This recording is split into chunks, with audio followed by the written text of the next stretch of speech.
اخلاق اور ادب کے دائرے میں رہتے ہوئے اگر قوموں کے اندر یہ رائے دینے کی آزادی ہے تو اس کو ذہنی طور پہ آزاد کہیں گے. تو اخلاق اور ادب کا جو دائرہ ہے، وہ جو قوانین ہیں جن کو ہم نے فالو کرنا ہے، اس کا مطلب ہے کہ قوانین کو مانے بغیر آپ آزاد بھی نہیں ہیں. یہ قوانین جو ہوتے ہیں، فہیم آپ نے صحیح کہا، لیکن یہ قوانین جو ہے کوئی ریٹن قوانین نہیں ہوتے، یہ اخلاقی قوانین ہیں. یہ ایک مائنڈ سیٹ ہوتا ہے، ایک قوم کا اجتماعی شعور ہوتا ہے، وہ ان قوانین کو سیٹ کرتا ہے.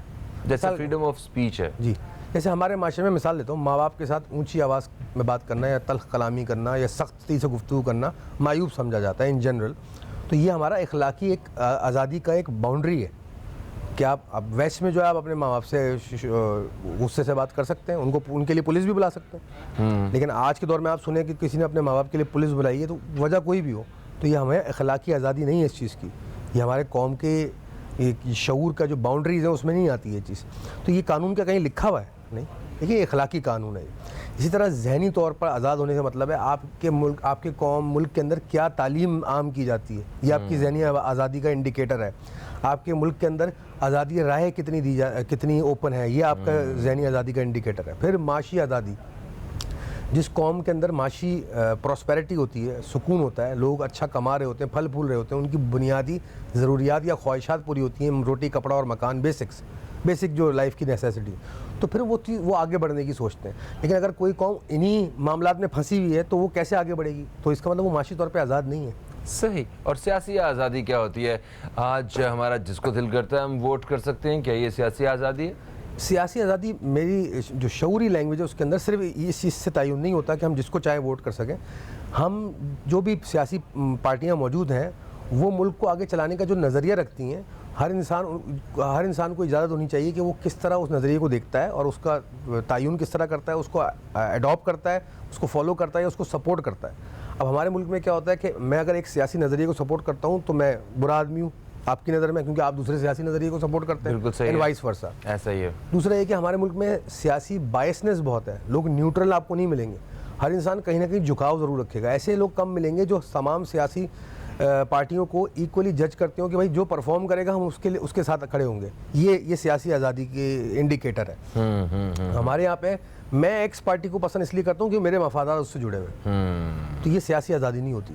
تو آپ کو سیاسی آزادی، مجھے خوف نہیں ہونا چاہیے کہ اگر میں آپ کی پارٹی کے خلاف کچھ بولوں گا، میں اس جگہ بیٹھا ہوں تو میری پٹائی ہو جائے گی. یہ سیاسی آزادی. اور مذہبی آزادی آپ کیا سمجھتے ہیں؟ یہاں پہ جس طرح ہم لوگ، ہمارے بیچ میں لوگ الگ الگ مذاہب سے بھی تعلق رکھتے ہیں، الگ الگ مکاتب فکر سے بھی ان کے تعلق ہیں اور بڑی آزادی کے ساتھ ساری پریکٹس کر رہے ہیں. تو کیا ہم، آپ کو لگتا ہے کہ مذہبی طور پہ آزاد ہیں یا یہاں بھی ہمیں بہتری کی اور حقیقی آزادی کی ضرورت ہے؟ دیکھیں یہ بڑی امپورٹنٹ فیکٹر ہے پاکستان جیسے ملک کے لیے، کیونکہ پاکستان جو ملک جب آزاد ہوا تھا 75 سال پہلے، ہمیں جب ظاہری آزادی ملی تھی، جسمانی آزادی ملی تھی، تو اس ملک کو بنانے کی جو بیسک پلرز تھے، بنیاد تھے، وہ مذہب کی بنیاد تھی. ہم نے اس ملک کو بنایا اسی تفریق کے اوپر تھا کہ ہمارا معاملہ دوسرے مذہب کے لوگوں کے ساتھ نہیں چل رہا تھا پرانے ملک کے اندر. تو ہم نے اپنا الگ ملک بنانے کا تعین کیا کہ ہم یہاں پہ اپنی ریلیجیس فریڈم کے ساتھ پریکٹس کر سکتے ہیں، یعنی کہ ارتقا کر سکتے ہیں اپنے مذہبی. اب جب ہم الگ ملک بناتے ہیں مذہبی بنیاد کے اوپر، تو ایک پرابلم اس کے ساتھ ساتھ یہ بھی کھڑی ہوتی ہے، جہاں اس کا فائدہ ہے وہاں اس کے نقصانات بھی ہیں. پرابلم یہ کھڑی ہوتی ہے کہ ہم ہر چیز کا تعین پھر مذہب سے کرنے لگتے ہیں. اچھا، جب ہم نے مذہب سے تعین کرنے لگا تو اس کے بعد پھر اختلاف رائے تو آئے گی، نظریات تو الگ. مذہب جو ہے وہ مکمل ضابطۂ حیات نہیں ہے. مذہب مکمل ضابطہ حیات ہے، لیکن ہماری اپروچ مذہب کی طرف ایسی نہیں ہے کہ ہم اس سے مکمل ضابطہ حیات نکال سکیں. اچھا. Problem is not with the knife, the problem is the way you use it. چھری میں پرابلم نہیں ہے، آپ اس کو کسی کے پیٹ میں مار دیں، اس سے خربوزہ کاٹ لیں، تو چھری کا قصور نہیں ہے. تو مذہب کا کوئی قصور نہیں ہے. مذہب بے شک مکمل ضابطہ حیات ہے، لیکن ہماری اپروچ اس مذہب کو لے کے اپنی زندگی میں اپلائی کریں وہ الگ الگ ہے. وہی میں کہہ رہا ہوں، اختلاف رائے ہوا ہمارے ملک میں مذہبی طور پہ. اب یہ تو ہونا تھا، اختلاف رائے ہوتا، جتنے عقل اتنی رائے. پرابلم یہ ہے کہ ہم نے اس کو انفورس کرنا شروع کر دیا. اب میں ایک مکتب فکر کا گروپ ہوں اور میں زیادہ فزیکلی طور پہ میری تعداد زیادہ ہے، تو میں نے باقی کم تعداد والوں پہ انفورس کرنا شروع کر دیا. یہاں پہ مذہبی آزادی کا انڈیکیٹر آتا ہے کہ ہم ذہنی طور پر اور مذہبی طور پر آزاد نہیں ہیں.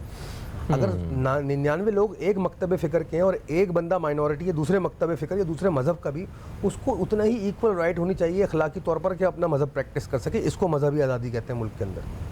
اچھا، اس میں بھی اخلاقی قوانین ہوتے ہیں کہ کیا میں اس ایک بندے کو, ہمارے ملک میں پرابلم کیا ہے کہ وہ ایک بندے کو آپ مذہبی پریکٹس کی اجازت تو دے رہے ہیں, لیکن اس میں اخلاقی قوانین کو مد نظر رکھا جائے, کسی کی دل آزاری نہ ہو, نہ اس کے مذہب کی ہو نہ آپ کے مذہب کی ہو. یہ اخلاقی دائرہ کار ہوتا ہے. اگر آپ کے ملک میں یہ کوئی بھی بندہ بھی بلا خوف و خطر اپنے مذہب کے اوپر پریکٹس کر سکتا ہے, اس کا پرچار کر سکتا ہے یا اس کو پریکٹس کر سکتا ہے, اس کو کوئی خوف نہیں ہے, تو آپ مذہبی طور پہ آزاد ہیں. تو یہ جن چیزوں کا ہم نے ذکر کیا ہے, ان 4 پہلوؤں کا, ذہنی آزادی, معاشی آزادی, سیاسی آزادی, مذہبی آزادی, تو کیا جب قائد اعظم تھے انہوں نے ہمیں سر یہ والی آزادی نہیں دلوائی ساری کے, انہوں نے تو ہمیں ایک مکمل طور پہ ایک آزاد قوم کی حیثیت دلوائی ہے نا. تو یہ وہ ساری چیزیں میرا خیال ہے جو ہمیں خود کو اندر سے جو ہے وہ آزاد کرنے کی ضرورت ہے. یہ کیا ہے, اس بارے میں تھوڑا سا لیکن آپ نے بڑی اچھی بات کی. قائد اعظم محمد علی جناح نے, انہوں نے, ان کا قول بڑا مشہور ہے کہ اس ملک کے اندر ہر کوئی آزاد ہے اپنے مسجدوں میں, مندروں میں, کلیساؤں میں جانے کے لیے, سب کو پروٹیکشن ملے گی اور ایکول رائٹ ملے گا پریکٹس کرنے کے لیے. مائنورٹیز بھی پروٹیکٹڈ ہیں, ان کی بڑی تقریر ہے. دوسرا یہ ہمیں مذہبی طور پہ بھی بتایا جاتا ہے کہ آپ دوسرے مذاہب کے رہنے والے جو آپ کے ساتھ لوگ ہیں ان کو آزادی دیجیے, معاشی طور پہ, ذہنی طور پہ. تو یہ ہمیں اپنے گریبانوں میں جھانکنا چاہیے. آپ سے میں سوال کروں تو آپ بتائیے کیا ہم آزاد ہیں ان 4 پہلوؤں پہ ملک کے اندر؟ ہم نہیں نظر آتے. چیزوں میں میں ابھی جس جگہ پہ بیٹھا ہوا ہوں یہاں پہ میں بہت ساری باتیں میں نہیں کہہ سکتا. مجھے پتہ ہے کہ مجھے اس بارے میں بات کرنی ہے, اس بارے میں نہیں کرنی. کچھ میں اخلاقی طور پہ کچھ ایسے قوانین ہیں جن کو مجھے فالو کرنا ہی کرنا ہے اور جن کو میں کر کے اپنے آپ کو آزاد سمجھتا ہوں, اور کچھ جو ہیں وہ میں مجبوری کے تحت بھی مجھے بہت ساری چیزیں ہیں وہ نہیں کرنے. ہمارے چینلز, ہمارا میڈیا میں جتنے الگ الگ چینلز ہیں ان کی خبریں الگ الگ ہیں. یہ انڈیکیٹر ہے نا کہ ہم لوگ ابھی ان پہلوؤں پہ آزاد نہیں. ہم معاشی طور پر, ذہنی طور پر, سیاسی طور پر, مذہبی طور پر یا اخلاقی طور پر. اب ایک تو ان کے فزیکل لاز ہوتے ہیں. یہ انڈرسٹوڈ بات ہے کہ آپ ٹی وی چینل پہ بیٹھ کے نعوذ باللہ نازیبا الفاظ نہیں کہہ سکتے, گالیاں نہیں دے سکتے, ظاہری بات. یہ اخلاقی تعین ہے, ٹھیک ہے, اور یہ ہر قوم کا تعین جو ہوتا ہے اس کے شعور کے مطابق ہوتا ہے. کچھ قوموں میں آپ دیکھیں, میکسیکنز ہیں مثال کے طور پر, یا ارجنٹینینز ہیں, برازیلین ہیں, ان کے ٹی وی پہ آپ دیکھیں بہت ساری چیزیں وہ ایسی کر رہے ہوتے ہیں آن ایئر پہ جو ہم تصور نہیں کر سکتے. افریقنز ہیں, ٹھیک ہے, افریقہ میں بھی بہت اخلاقی طور پہ ان کا جو معاشرہ ہے وہ الگ اخلاقی باؤنڈری سیٹ کرتا ہے آزاد ہونے کی. ایسے امریکہ اور UK وغیرہ میں آپ دیکھیں ان کو اپنی کیا کہتے ہیں سیاسی رائے دینے کی آزادی ہے. سرٹن جگہیں انہوں نے تعین کی, وہاں جا کے آپ کو جو کہنا ہے کہہ سکتے ہیں آپ, ٹھیک ہے. اچھا, اس سے کیا ہوتا ہے کہ جو قوم کے اندر بھڑاس بھری ہوتی ہے, دل بھرا ہوا ہوتا ہے, یا ان کو فرسٹریشن ہوتی ہے, وہ ریلیز ہوتی ہے. پاکستان میں کوئی ایسی جگہ ہے جہاں میں جا کے کوئی ایسا باغ یا کوئی ایسا پارک یا کوئی ایسے اسمبلی یا کوئی ایسا ہال ہے جہاں پہ جا کے میں جو خیال ظاہر کرنا چاہوں کر سکتا ہوں؟ ہے نا سر, اپنے گھر میں جا کے, دفتر میں جا کے, اپنے دوستوں کے پاس جا کے, ہر جگہ پہ جا کے آپ جو مرضی لڑائی کریں. آپ کا تعلق آج کل تو یہ PTI اور PDM یا PTI یا پیپلز پارٹی, مسلم لیگ, آپ نے نوٹ کیا ایک ورڈ بڑا یوز ہو رہا ہے سیاست میں, سیچوریشن ہو گئی ہے, سیاسی سیچوریشن ہو رہی ہے, پولرائزیشن ہو رہی ہے. تو بہرحال لوگوں کو, ہمیں, ہمارے جو تھنک ٹینکس ہیں, ہمارے جو شعور رکھنے والے لوگ ہیں قوم کے, سوشل سائنٹسٹ ہیں, ان کو یہ سوال بارہا اٹھانے چاہیے اور اس پہ غور و فکر کرنا. ظاہری اور جسمانی آزادی یہ تو ہمارے پاس ہے, ٹھیک ہے. باقی کسی بھی جگہ پہ ہم ویک ہوں یا ابھی ترقی کی یا بہتری کی گنجائش ہو, مگر ظاہری طور پر, جسمانی طور پر ہم الحمدللہ ہم آزاد ہیں. اگر اس پہ آزاد نہیں ہوتے تو شاید ہم نے جن پہلوؤں میں بات کی وہ بھی نہ کر پاتے, ہے نا. آج ٹیلی ویژن پہ بیٹھ کے ہم بہت ساری باتیں ایسی ہیں جو بڑی آزادی کے ساتھ کہہ دیتے ہیں.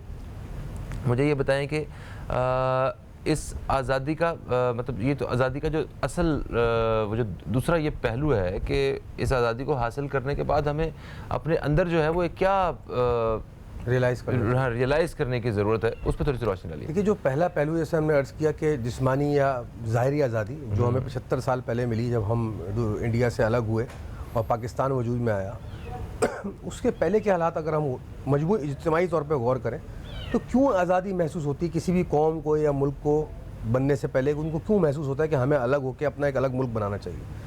ڈیفینیٹلی ان کو جسمانی یا ظاہری طور پر بہت ساری ڈیپریویشنز مل رہی ہوتی ہیں, بہت ساری رکاوٹیں مل رہی ہوتی ہیں, بہت ساری بائنڈنگ مل رہی ہوتی ہیں کہ وہ اپنے آپ کو اس طرح نہیں رکھ سکتے, وہ پریکٹسز نہیں کر سکتے جو وہ آزاد ہو کے کر سکتے تھے. تبھی وہ آزادی کی تحریکیں چلتی ہیں اور آزادی کی طرف جاتے ہیں. اچھا, اس کی بنیاد جیسے ہم نے فرمایا, یا بنیادی طور پر دنیا میں مذہبی بنتی ہے. لیکن مذہب اس کو باقی ممالک میں دیکھا گیا مذہب ٹریگر کرتا ہے، لیکن اس میں معاشی ڈیپریویشن، سیاسی کوئی ایک نظریہ ہوتا ہے وہ ٹریگر کرتا ہے. پاکستان ان چند ممالک میں سے ہیں جس کی پیورلی جو بنیاد بنی جسمانی طور پہ یا ظاہری طور پہ آزاد ہونے کی 1947 میں، وہ مذہبی بنی، اور یہ ملک وجود میں بھی مذہبی نظریے کے اوپر آیا. ٹھیک ہے، یہاں تک تو بات سمجھ میں آتی ہے. اب اس کی امپورٹنس کیا ہے، ہمیں کیا ریئلائز ہونا چاہیے؟ ہم اس کو انڈو کر کے دیکھ لیں، ریورس کر کے دیکھ لیں. ان ممالک کو اپنے پڑوس میں ہی دیکھ لیں کہ وہ ممالک جہاں پہ ایک کثیر تعداد میں ایک مذہب پریکٹس کرنے والے لوگ رہتے ہیں، ٹھیک ہے، اور ان کے ساتھ زیادتیاں ہوتی ہیں، ان کو نہیں کرنے دیا جاتا، ان کو آزادی نہیں ہے، ظاہری آزادی نہیں ہے. جیسے بھارت میں ہے، جیسے ہے وہاں پہ، اس میں کوئی شک نہیں ہے. بہت بڑا ملک ہے لیکن اس میں ہے 30 کروڑ سے زیادہ مسلمان ہیں، لیکن ان کے ساتھ زیادتی ہو رہی ہے. جی اپنے آپ کو سیکولر کہنے والا ملک ہے، مگر پھر بھی انہیں اپنے مذہب کے علاوہ کسی دوسرے مذہب کی پریکٹس ہوتے ہوئے دیکھنا قبول نہیں ہے. پیور آبزرویشن ہے، وہاں پہ ہے. اگر وہاں کے 30 کروڑ لوگ جو ہیں ان کو الگ ایک ملک دیا جائے، وہ سکھوں کے ساتھ یہ ہو رہا ہے، وہاں پہ سکھ بھی 10-15 کروڑ سکھ وہاں بستے ہیں. تو یہ چیز تو مین ٹریگر کرتی ہے، اور پاکستان کے ساتھ بھی یہ ہوا. اب ہمیں ریئلائز کیا ہونا چاہیے کہ امیجن کریں آپ کو ہم واپس اس اسٹیٹ میں چلے جائیں، یہ یہاں پہ ہم پر قوانین لاگو کر دیے جائیں کہ ہمیں جو ابھی آزادی ملی ہے مذہبی اور پریکٹس کرنے کی ظاہری آزادی، یہ جیسے کرفیو کا ماحول ہوتا ہے. اگر آپ کبھی گزرے ہو ہم اس یہ کووڈ میں ہم نے ویسے بھی دیکھا بھی ہے، لاک ڈاؤن والی سچویشن جو ہوتی ہے، اگر آپ آزاد نہیں ہو تو سمجھ لیں آپ کووڈ یا کرفیو جیسی سچویشن میں ہوں گے. تو امیجن کریں ایسی زندگی جینے میں آپ کے ساتھ کیا ذہنی اسٹریس آپ کے ساتھ ہوگی، کیا آپ کے وہ کہاں آزاد سمجھیں گے. حقیقی آزادی کیا ہوتی ہے؟ حقیقی آزادی میری رائے میں، میرے مشاہدے میں، تو جیسے میں نے عرض کیا کہ دونوں پہلوؤں پہ ملک آزاد ہو. ظاہری طور پہ تو آزاد ہو گیا، لیکن ذہنی طور پر، معاشی طور پر، مذہبی طور پر، سیاسی طور پر جو قوم ہو وہ باشعور ہو. اچھا میں اور اس کو الیبریٹ کر دوں کہ حقیقی آزادی سے مراد ہے کہ وہ جو قوم جس کی جو حقیقی آزادی چاہتی ہے وہ ایک باشعور قوم بن چکی ہو، وہ ایک سلجھی ہوئی قوم ہو، وہ خود اپنے مسائل میں نہ پھنسی ہو بلکہ دنیا کی قوموں کو گائیڈ کر رہی ہو. کیا سوچ امیجن کریں اگر ایک کسی قوم پہ یہ لیول آ جائے. اچھا وہ جو گائیڈ کرنا ہے وہ اسلحے کے زور پہ نہ ہو جیسے ہمارے ملک میں ابھی دنیا میں اس وقت ہو رہا ہے. وہ گائیڈ کرنا لیڈنگ فرام دا فرنٹ ہو، مثال کے طور پر گائیڈ کرنا ہو، مثال بن جائے ایسی قوم کہ اس سے زیادہ باشعور قوم کوئی نہیں ہے. اس کی بہترین مثال اس وقت دنیا میں جو ایک قوم موجود ہے، ایک ملک موجود ہے، وہ ہے جاپان. آپ نے اس کا بھی نام سنا. جاپان کی ٹیکنالوجیکل ایڈوانسمنٹ اپنی جگہ رکھ لیجیے سائڈ میں، اس کی قوم کو اگر آپ اسٹڈی کریں تو بہت باشعور لوگ ہیں. اچھا اس کے علاوہ ٹرکی ہمارا برادر ملک ہے، اس کی قوم کو اگر آپ اسٹڈی کریں تو وہ بہت ہی پسماندگی سے نکل کے پچھلے 20-25 سال میں بہت باشعور قوم بن کے سامنے ابھر کے آئے ہیں. اس میں ان کے پاس ذہنی آزادی، ان کے پاس معاشی آزادی، ان کے پاس سیاسی آزادی اور مذہبی آزادی، سب کچھ. اگر آپ ٹرکی آپ کا جانا ہو کسی کا تو وہ جا کے دیکھیں، وہاں ان کو اسٹڈی کریں. تو ایسی مثالیں ہیں، چند دنیا کے اندر قومیں ہیں جو باشعور ہیں اور آزاد ہیں، حقیقی طور پہ آزاد ہیں. تو وہ ممالک جو کسی نہ کسی پابندی کے ساتھ وقت گزار رہے ہیں اپنے ملک کے اندر، تو وہ یا ایک ملک کی شکل میں رہ کے تو وہ آزاد ہیں، مگر بیرونی طور پہ ان کے اوپر اتنی پابندیاں ہیں، تو کیا وہ بھی سارے آزاد تصور کریں؟ جو دنیاوی پابندیاں ہیں، جیسے ملک کے اوپر سینکشن لگ جاتے ہیں، جیسے ہم معاشی طور پہ پابند ہیں IMF کے، ورلڈ بینک کے، تو یہ ہمیں معاشی آزادی ہماری اس میں جو ہے وہ کنٹرولڈ ہے. ہم معاشی طور پہ آزاد نہیں ہیں. کیا ہم اپنے معاشی ڈیسیجن لے سکتے ہیں پاکستان کے اکانومی کی؟ نہیں. ہمارے پرائسز IMF اور ورلڈ بینک کیونکہ ہم نے اپنی معاشی غلامی ان کی ہم نے خود ایکسیپٹ کی، ہم نے اپنے آپ کو ایسا ریزن جو بھی ہو. تو پھر مطلب ہم لوگ ملکی سطح پہ تو ٹھیک ہے یہ، بٹ آپ کی اور میرے یا جو ناظرین ہیں یا کسی ایک انڈیویجول کے لیے تو وہ آزادی ہے کہ وہ کوئی بھی کاروبار شروع کر دے. یہ پوری طور پہ معاشی آزادی نہ ہوئی نا. اچھا یہ پوری طور پہ میں کاروبار شروع کرنے جاؤں، مجھے لائسنسز لینے ہیں، مجھے ٹیکسز دینے ہیں، مجھے پاس لاز ہیں جن کو مجھے ابائڈ کرنا ہے، جو کہ لاز اس وجہ سے ہیں کہ ہم غلام ہیں ان کے، معاشی طور پہ ہم پھنسے ہوئے ہیں ان کے ہاتھوں میں، IMF اور ورلڈ بینک کے ہاتھوں میں. بیسکلی یہ ٹرکل ڈاؤن افیکٹ ہوتا ہے، top to bottom and bottom to up. کیونکہ ملک ہمارا IMF کے قرضوں میں پھنسا ہوا ہے تو اس کے جو افیکٹس ہیں وہ down to the level job والے انسان پہ بھی آ رہے ہیں، عام ریڈی والے پہ بھی آ رہے ہیں. جیسے آئل ہے، اگر ہم ایک بہت مضبوط ملک ہے، ہمارے پاس بہت سارے ریزروز ہیں، تو ہم آئل سستا عوام کو بیچ رہے ہوں تو پھر ریڈی والا بھی سکون سے کرایہ دے کے جا رہا ہوں. افیکٹس آتے ہیں نا ان کے. دوسرا جو حکمران یا جو ہم نے معاشی ہمارے جو ایکسپرٹس ہیں جو بٹھائے ہوئے ہیں جو یہ فیصلے لے رہے ہیں، یہ ان کا قصور ہے نا. لیکن وہ سلیکٹ کس نے کی؟ وہ کہاں سے نکل کے آئے؟ وہ اسی عوام سے نکل کے آئے نا. بیسکلی عوام یا ملک کا جو ایک کیومولیٹو یا کلیکٹیو انڈیکیٹر ہوتا ہے جو اوپر لوگ بیٹھے ہوتے ہیں، اور جو اوپر لوگ بیٹھے ہوتے ہیں وہ انڈیکیٹر ہوتے ہیں کہ ہمارا ملک کتنا آزاد ہے حقیقی طور پر. صحیح. اچھا قوانین کی پاسداری کرنا یا قوانین کے ساتھ اپنی زندگی گزارنا، ٹھیک ہے, یہ کتنا ضروری ہے. اور ان قوانین پہ کوئی بھی قانون, آپ وہ ریلیجن کا قانون آپ کے لیے سب سے زیادہ سپیریئر ہے, جو یقیناً مسلمانوں کے لیے ہے. اس کے ساتھ ساتھ جو ریاست کا قانون ہے اس میں بھی بہت ساری چیزیں, ان پہ عمل کر کے کیا ہم زیادہ آزاد محسوس کر رہے ہوتے ہیں یا دوسروں کے لیے بھی آزادی کی سپیس چھوڑ رہے ہوتے ہیں؟ آپ نے بہت اچھا سوال کیا. کوئی بھی قوانین, چاہے وہ مذہبی بنیاد پہ بنائے گئے ہوں یا وہ ریاستی بنیاد پہ بنائے گئے ہوں, وہ قوانین نکالے ڈرائیو کہاں سے کیے جاتے ہیں اور کیوں بنائے جاتے ہیں. قوانین اس لیے بنائے جاتے ہیں کہ معاشرہ جو ہے وہ سٹیبل رہے, اس میں شر نہ پھیلے, بگاڑ نہ ہو.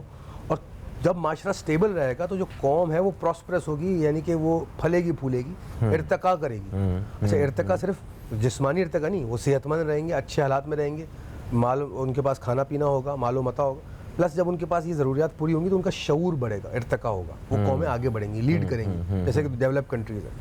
تو قوانین بنانے کا بنیادی مقصد یہ ہوتا ہے. اب چاہے وہ مذہبی ہوں چاہے وہ غیر مذہبی قوانین ہوں. اب ہوتا کیا ہے کہ ہم نے جب وہ قوانین بنائے, کچھ لوگوں کو وہ قوانین سوٹ کر رہے ہیں, کچھ کو نہیں کر رہے ہیں, ان کے اپنے مفادات کی وجہ سے, اور ان کو ان قوانین پہ اختلاف ہے. کچھ لوگ جو ہیں ان قوانین کو ایکسپلائٹ یا ایکسپلور کر کے اس کا مس یوز کر رہے ہیں, کیونکہ ان کے جو ارادے ہیں وہ شر پھیلانے والے ہیں یا ایول ہیں. تو جب اس قسم کی یہ منگلنگ ہوتی ہے, انٹریکشن ہوتی ہے, معاشرے میں بگاڑ ہوتا ہے, تو کیا ہوتا ہے, وہ قوانین تباہ ہوتے ہیں اور قومیں تباہ ہوتی ہیں اور اپنی حقیقی آزادی کا جو کانسیپٹ ہے اس سے ڈیریل ہو جاتی ہیں. صحیح.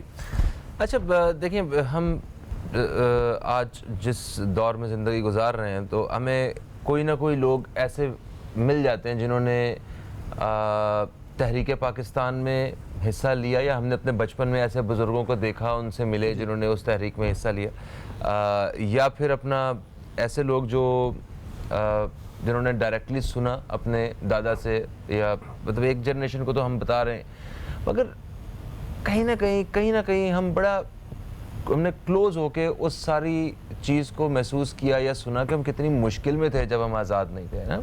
جو اگلی جنریشن ہے ان تک اس چیز کا احساس کیسے پیدا کیا جا سکتا ہے کہ یہ جو آزادی ہے یہ اتنی بڑی نعمت ہے کہ یہ ہم نے لاکھوں جانیں قربان کر کے حاصل کی ہے. اس بارے میں تھوڑا سا بھائی, یہ بھی آپ نے بہت اچھا سوال کیا. دیکھیں, ہماری جو ینگ جنریشن ہے اس کو ایک چیز ٹھنڈے دل سے سوچنے کی ضرورت ہے. اس سارے پروسیس میں جو ہم نے گفتگو ہم کر رہے ہیں, آزادی, حقیقی آزادی اور جسمانی اور ذہنی آزادی, دونوں پہلوؤں پہ ہم نے بات کی. اس سارے پروسیس میں سب سے قیمتی چیز کیا ہے جو آپ ٹریڈ کر سکتے ہو اس آزادی کے لیے؟ سب سے امپورٹنٹ اور قیمتی چیز کیا ہے جس کے بدلے آپ کو آزادی ملتی ہے؟ وہ ہے جان, آپ کی زندگی.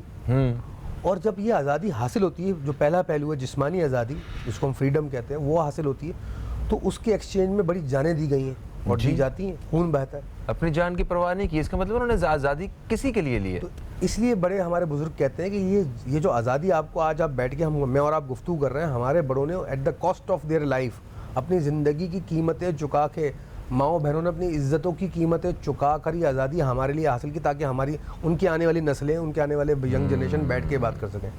تو اگر کوئی بھی غیرت مند, ذرا سا بھی شعور رکھنے والا ینگ بچہ ہے, لڑکا لڑکی, جو بھی ہمارے بچے ہیں ہوں گے, ہمارے ہم عمر بھی ہوں گے, ان کو یہ احساس ہونا چاہیے کہ یہ چیز کوئی فری نہیں ہے, اس کی قیمت سب سے مہنگی ہے دنیا کے اندر. اس جنریشن کو, یعنی کہ مجھے, آپ کو اور جتنے جو بھی لوگ سن رہے ہیں, انہیں کیا کاسٹ پے کرنی ہے اپنی اگلی نسلوں کے لیے اس آزادی کے حوالے سے؟ یہ بھی بہت اچھا سوال ہے. اگرچہ ہمیں جو ہم نے پہلی بات کی اس کا احساس ہے کہ اس کی قیمت کتنی مہنگی چکا کے ہم آج بیٹھے ہوئے ہیں, تو ہم اس کو احساس کریں گے اور اپنی ذہنی یا دوسرے پہلو والی آزادی, جسمانی کے علاوہ ذہنی, معاشی, شعوری اور کیا کہتے ہیں مذہبی آزادی کو ہم فروغ دے کے, ہم ارتقا کر کے آنے والی نسلوں کو ہم پلیٹ فارم دے کے جائیں گے کہ وہ لیڈ کر سکیں ایک باشعور قوم بن کے. اگر ہم نے نہیں کیا تو ہمیں پھر وہی کاسٹ پے کرنا پڑے گی زندگیوں کی جو ہمارے بڑے بزرگ پے کر کے گئے, ہم پھر غلام ہو جائیں گے. ٹھیک ہے, یہ بتائیے کہ ہمیں اس اتنی بڑی نعمت کو جو ہمیں حاصل ہے, اس کا شکر کیسے ادا کرنا چاہیے اور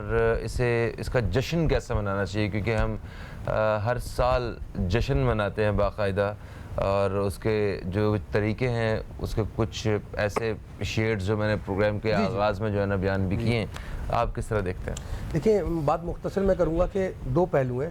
ایک تو شکر ادا کرنے کا جو بہترین طریقہ ہے, عالمی طریقہ, ہر مذہب سے بالا تر ہو کے ہر چیز, کوئی انسان شکر گزار جب ہوتا ہے جب وہ مطمئن نظر آتا ہے اور وہ پروگریس کرتا ہوا نظر آتا ہے. میں آج اپنی کنڈیشن سے شکر گزار ہوں تو میں آگے بہتر ہوتا ہوا نظر آؤں گا. تو ایک تو شکر گزار بن کے بہتر ہوتے ہوئے نظر آئیں، آنے والے وقت میں بہتر قوم بن کے آئیں. دوسرا اس کو سیلیبریٹ کرنے کا جو بہترین طریقہ ہے وہ یہ ہے کہ ہم اپنے عمل سے ظاہر کریں کہ ہم اس کو سیلیبریٹ کر رہے ہیں. ہم آنے والے وقت میں وہ قوم بنے جو باشعور قوم ہو. جو ظاہری سیلیبریشن ہے اس سے کوئی اختلاف نہیں، اس میں اخلاقی دائرے میں رہ کے ہر چیز سیلیبریٹ کی جا سکتی ہے. بہت شکریہ آپ تشریف لائے دوستوں. یقیناً آپ کو ہمارا پروگرام جو ہے پسند آیا ہوگا. اپنا جو آپ کا فیڈ بیک ہے وہ ہمارے فیس بک پیج پہ www.facebook.com/newscafe پہ ضرور دیجیے گا. مجھے فہیم عباس کو اور نیوز کیفے کی ٹیم کو دیں اجازت. آپ سے انشاءاللہ پھر ملاقات ہوگی. تب تک کے لیے خدا حافظ. پاکستان زندہ باد.